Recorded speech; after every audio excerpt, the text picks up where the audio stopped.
Huh, that's weird. My car won't start at all, and I have my wireless key fob in here, so that's strange.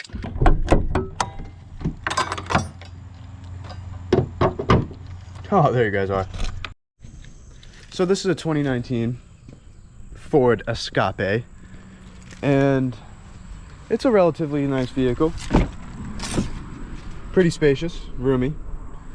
Interior's not bad for a base model at all, for sure. Big back seat, and it makes Ford a lot of money. That is one of the reasons why Ford stopped selling every single sedan that there is. I don't even, did they even make a Mustang? It's not the Mach-E, I don't know. For a week, came back, and the battery was dead, no start condition. So my initial thought, because there was power to the dash, and I wasn't the one who first looked at it when the problem arose or occurred, was my initial thought was get the extra key. It's just the key fob battery, because this is just a regular fob, no key, and the unlock to lock wasn't working. Of course you can, there's always a little clip right here, if I can not be an idiot, little clip, and the solid key comes out. So it is impossible to lock yourself out of the car. And even if this key fob battery is dead, there's supposed to be a little slot in the dash. Not like every time you have to do it, like if your battery's dead, there's supposed to be a plastic slot, or a place under the steering wheel where you can push this fob and hold it there if the battery's dead, and it will still pick up signal and you can start your car. So I tried that, but so yeah, I was still pretty convinced it was the key. Got the extra key, didn't make a difference. That's when I chose to go to the store, get this bad Larry that weighs 45 pounds. Actually, I think it might weigh more. So we got the battery. Very nice, very nice. Unfortunately, these new Fords, not fun to change batteries in, like most new cars. It's not as simple as a strap and 2 cables you gotta pull off and drop a new one in straight up and down right in front of you. No, can't do that. So let's take a look what we got here. That's the battery, right here. The edge of it. Where's the rest of it? Oh, you know,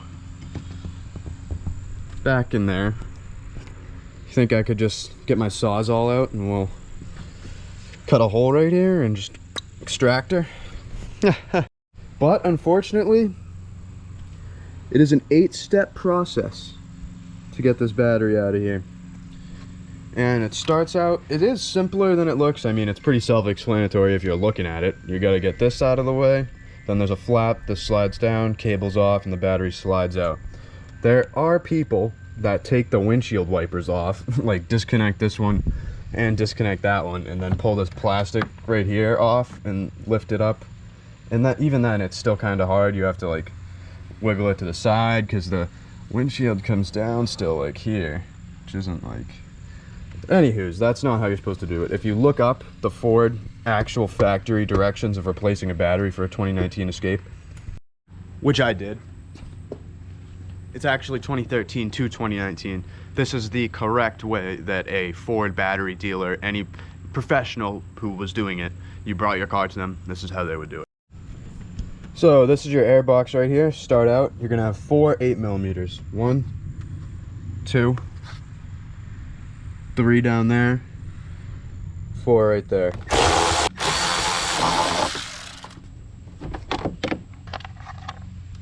Set this aside. Next, your air filter's in the way.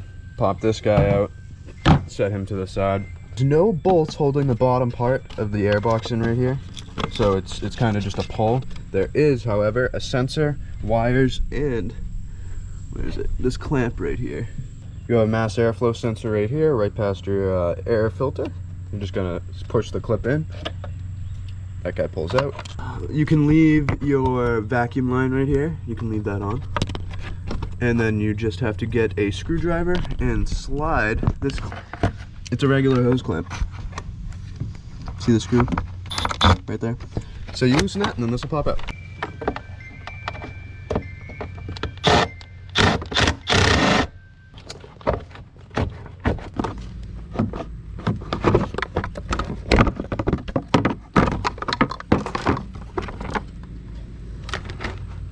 There is, as you can see, the airflow sensor. Has a little clip on the side of it, and on the back, right where underneath where that hose clamp is, there's a little plastic clip that slides in between wires. So don't, when you're doing this, don't just grab this and rip it out. This little plastic piece to the battery, some people pull the wire loom off, but you can really just pull it up. You got to undo this positive first, and this is kind of a mechanic no-no. Usually you always undo the negative first, but thanks, Ford. Loosen him a couple times. Loose. Positive cable is attached to this piece of plastic. You're gonna grab the whole thing, shake it up. And I was wrong, this wire going across the flap, it goes right to your fuse box, so we're gonna be smart and use the pry tool. This thing just has like a couple little clips like that. You pull them out, pretty easy, so just to be safe. There. On each side of the battery, 2 10 mils that hold a strap on top of it, so you gotta undo those. Yeah, new batteries are awesome. Thank God they put them in these spots for safety. In case you get in a crash, you know, then you get to bleed in your knuckles when you're trying to take them out. Just another 10 mil you gotta get off of the negative. Again, backwards.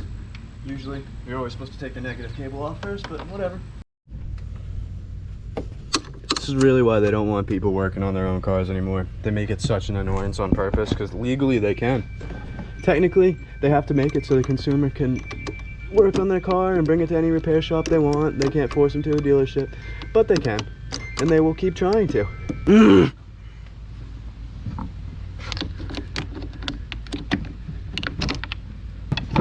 Awesome. Get out. Handles. Look at this fucking thing. And you're gonna get your new battery. Negative goes towards the back.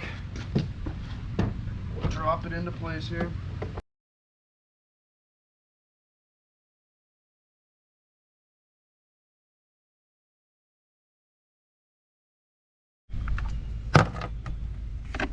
$8 mil. All right, let's start it up.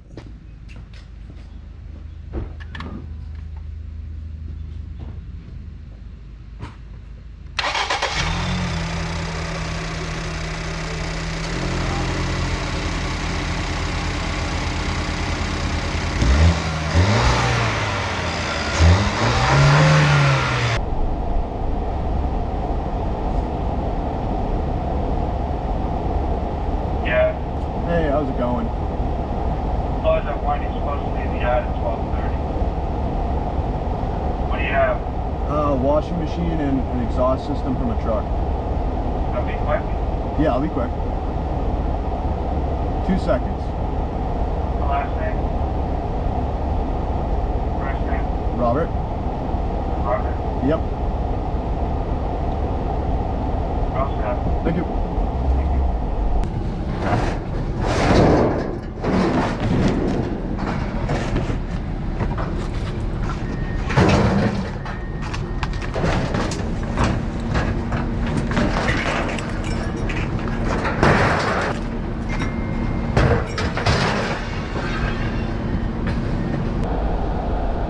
Guy was like, we're closed, be quick.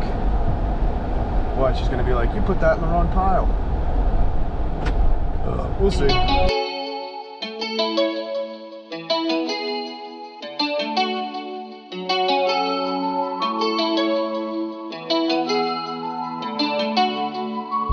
yeah, I guess all you have to do to get a nice truck these days is be a sarcastic douchebag on the internet. Not make any sense about anything, what's going on, or what you're doing. And it actually starts to make sense once you start doing it.